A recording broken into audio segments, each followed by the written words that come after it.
Thank you, Presiding Officer. Firstly, can I thank Bill Kidd for bringing forward this members' debate and the Jimmy Reid Foundation and authors of the report for their hard work in putting the case for the non-renewal of this obscene weapon on Scotland's shores. This report shows the real impact that the Trident Successor programme will have in Scotland. It destroys Labour and Jackie Baillie's claim that not renewing Trident will cost thousands of jobs.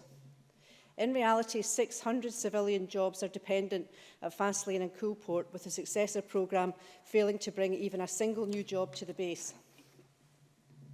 Of course, these 600 jobs are vital to the community, but without renewal, there will still be work at the bases for civilian workers for the next 12 to 15 years. By that time, half of these workers will have reached retirement age, have benefited from redeployment or voluntary exit from the sector. Renewing Trident will also have major knock-on consequences for Clyde shipbuilding, with renewal costs meaning fewer orders of new Type 26 frigates. Presiding Officer, scrapping Trident renewal is not a risk to jobs, but the astronomical cost of Trident, £200 billion, is costing jobs. We all know this money could be spent far more productively.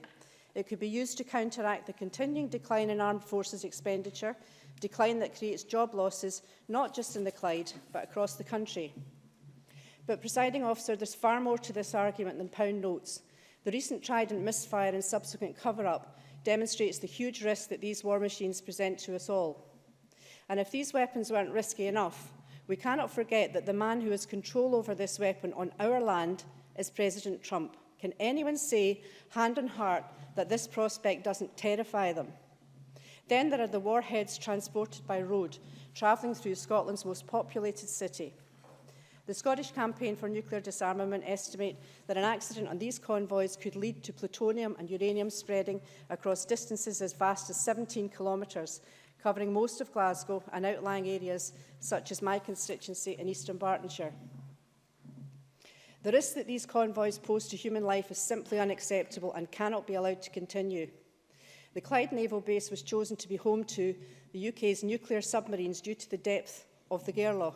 However, that body of water is nowhere near as deep as the splits on Trident within the Labour Party. Labour's position in Trident has become farcical, with a leader in Scotland in favour of nuclear weapons but opposing them, and a UK leader opposed to them but leading a party that supports the renewal. Confused? I certainly am. No, I'm almost finished, thank you. Presiding Officer, I believe our government has a mandate to get rid of Trident.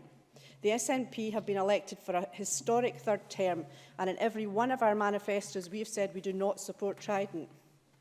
Now is the time for us to start making plans about how we can do this.